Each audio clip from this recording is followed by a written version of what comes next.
we're gonna dress the stem and then cut the face and put all new metal there, basically. Grind it to all new. We're done with the stem.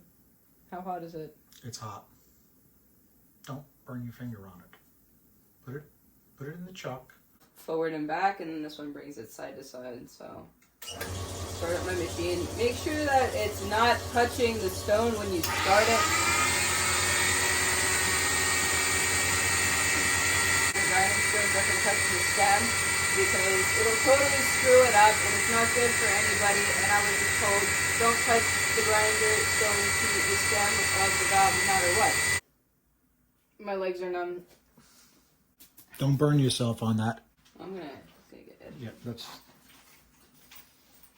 Thanks. Yeah.